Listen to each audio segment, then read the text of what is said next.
Oke, Assalamualaikum warahmatullahi wabarakatuh. Pada video kali ini saya akan menyampaikan tentang sejarah penamaan dari rumpun bahasa Austronesia. Nah, sebelum masuk lebih jauh, materi tentang penamaan rumpun bahasa Austronesia ini adalah materi dari kajian linguistik, lebih terperincinya lagi adalah kajian linguistik historis komparatif, atau biasa disingkat dengan istilah LHK. Nah, seperti yang teman-teman tahu, saya adalah Arza Ali Rahmat, mahasiswa dari Universitas Negeri Semarang, Prodi Sastra Indonesia Angkatan 2020 dengan NIM 2111420029. Nah, yang pertama sebelum kita masuk lebih jauh lagi, kita harus mengerti rumpun bahasa Austronesia itu apa sih, dan mungkin pemakaiannya itu di mana saja, atau mungkin daerah-daerah pemakaiannya itu di mana saja. Nah, rumpun bahasa Austronesia sendiri merupakan salah satu rumpun bahasa terbesar di dunia yang dipakai mulai dari daerah Asia Tenggara sampai daerah Madagaskar yang ada di sekitaran Afrika. Nah, negara-negaranya mana aja sih? Nah, kalian mungkin juga sudah paham Asia Tenggara itu mana saja, seperti Thailand, Singapura, Indonesia, Malaysia, daerah Asia juga ada daerah India, kemudian daerah Cina, dan Madagaskar. Nah, Madagaskar yang ada di Afrika. Bahkan dulu beberapa peneliti pernah berdebat atau pernah mendiskusikan bahwa daerah bahasa yang digunakan di Cina atau bahasa yang digunakan di Jepang adalah satu rumpun yang sama di satu rumpun Austronesia. Tapi akhirnya hal itu tidak benar karena bahasa Jepang memiliki rumpun bahasa tersendiri seperti itu. Karena dulu ada beberapa perdebatan, akhirnya sempat ingin dimasukkan ke Austronesia, tapi tidak jadi. Bahkan uniknya lagi, setelah Perang Dunia Kedua, bahasa Austronesia ini rumpunnya lebih luas lagi, yang tadinya tidak sampai daerah Amerika, kemudian sekarang sampai daerah Amerika, yaitu Amerika Serikat dan juga Amerika Selatan. Tepatnya untuk Amerika Selatan sendiri sangat sering dipakai di daerah Suriname, karena seperti yang kita tahu, Suriname itu banyak orang Jawanya, yang dimana orang Jawa menggunakan bahasa Jawa, dan bahasa Jawa adalah salah satu bahasa dari rumpun bahasa Austronesia. Dan bahasa-bahasa di Indonesia lain juga termasuk rumpun ini, seperti bahasa Bali, bahasa Melayu, bahasa Sunda, dan bahasa-bahasa lain. Oke, lanjut lagi. Yang kedua, nama Austronesia. Teman-teman mungkin penasaran sih ya, kok bisa namanya Austronesia? Apakah bahasa ini dari Australia atau bagaimana? Oke, kita akan lihat lebih dalam lagi. Nah, sebelumnya arti dari Austronesia itu apa sih? Nah, bahasa Austronesia atau Austronesia ini secara harfiah berarti bahasa Kepulauan Selatan, yang dimana diambil dari bahasa Latin Australis yang berarti angin selatan, dan juga bahasa Yunani Nesos yang dijamakan adalah Nesia yang berarti pulau. Nah, kemudian nama ini diberikan karena sudah sangat jelas bahwa penggunanya adalah orang-orang yang tinggal di daerah kepulauan dan memiliki letak geografis di bumi bagian selatan, atau lebih tepatnya di daerah-daerah tropis. Ya, sangat jelas kan, seperti Asia Tenggara, Indonesia, Madagaskar, India, dan daerah-daerah lain. Kemudian, simpelnya sih seperti ini ya.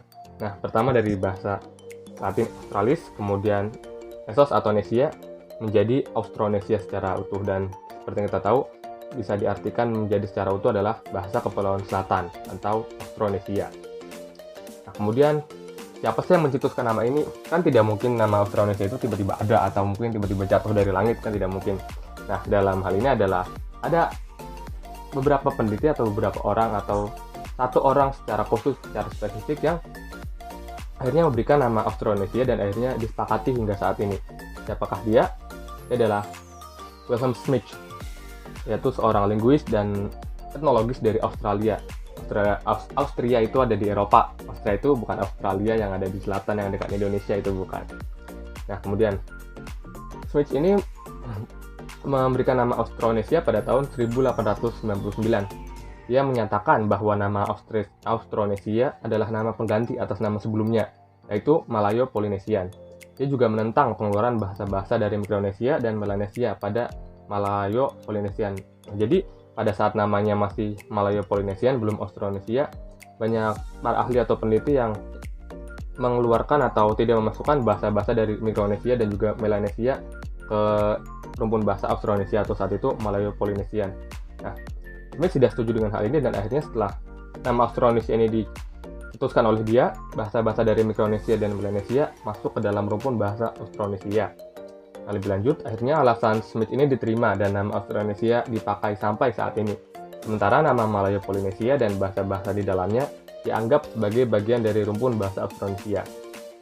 Hal ini juga berlaku bagi nama yang diusulkan oleh beberapa ahli seperti George Wonder Gablet, Robert Henry Codrington, dan Sidney Herbert Bay, yaitu nama Oceanic. Nah, sekarang nama Oceanic dan juga nama sebelumnya itu Malayo-Polinesia dianggap sebagai bagian dari rumpun bahasa Austronesia.